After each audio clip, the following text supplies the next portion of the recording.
All right, let's get right into it. Today, we're covering a topic that's, well, it's sensitive, but it's also one you've asked for the most. I want to be super clear. This is a judgment-free zone.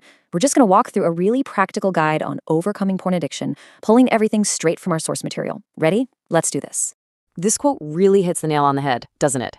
That's exactly how it happens for so many people. It starts out as just curiosity, maybe a casual thing, and before you know it, it's this powerful cycle that starts to take over your life. So that's what we're going to do. We're going to break down that cycle, the actions, the emotions, and then get into the real practical steps to actually break free. Okay, so first things first, we have to get this straight. This is not about being a bad person or having some kind of moral failing. That's not what this is. Our source frames it as a behavioral loop, right? A cycle of actions and feelings that has very real consequences. And look, before we can even talk about solutions, we've got to get our heads around the problem itself. So what's one of the first things to go? Your focus. The source points out that your mind just gets preoccupied. It's always thinking about the next video, the next search. And when that happens, trying to concentrate on anything else, your job, your schoolwork, your actual life goals, it becomes almost impossible. It's like your own life starts to feel like it's just happening somewhere in the background. And this next part it's tough, but it's so important. The source talks about a really tragic consequence. It can actually change the way you see people, real people. The addiction can get so strong that it twists your perception, to the point where you might even start looking at friends or even family through this really distorted, objectified lens. And I want to be clear here. That's not you. That's the addiction talking. And then there's the emotional roller coaster, right? You get that temporary escape, but what comes right after? Almost always, it's this huge crushing wave of guilt. And that's what makes the cycle so vicious. You feel guilty, which makes you feel awful. And then what's the easiest way to escape feeling awful? You go right back to the thing that made you feel guilty in the first place. It's just a brutal, painful loop.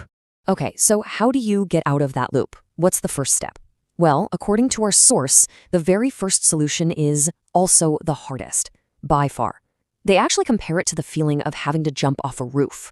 I mean, that's how dramatic, how impossible it can feel. And that first step is what we're calling the Great Delete. We're talking about getting rid of everything. Every file, every folder, every bookmark you've saved up. This is presented as the absolute non-negotiable foundation for breaking the cycle. But why? Why is something that feels so hard so essential? What's the big deal about this Great Delete? Well, the source gives us a really great way to think about it. Picture your favorite food in the whole world, the one thing you just can't say no to. Now imagine your fridge is always full of it, 24/7. How often are you going to think about it? All the time, right? How hard is it going to be to resist grabbing some? It's going to be a constant battle because it's right there. The access is instant. And that's the whole point. That collection of files you have, that's your fully stocked fridge. So when you delete all of it, you're not just deleting the content, you're emptying the fridge. You're getting rid of that immediate, super easy trigger. You're finally giving your own willpower a real fighting chance. So once you've taken that huge first step, what's next? The next part of the strategy is all about changing your world. We're talking about shaking up the environment and the routines where this addiction was able to grow. It's literally about building a new kind of life for yourself. Our source is super clear on this. Isolation is the enemy. It's the addiction's best friend. This whole habit lives and breathes in solitude. So what's the defense? You gotta do the exact opposite. You have to intentionally get around people, make plans with friends, connect with your family, throw yourself into your work or your studies. The idea is to fill up all those empty spaces where the addiction used to be with actual purpose and human connection.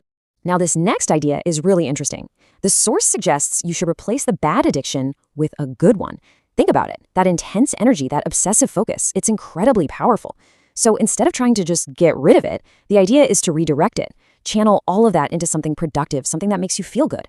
Like go all in on your career, get obsessed with a sport, learn to cook, write something, find a healthy obsession.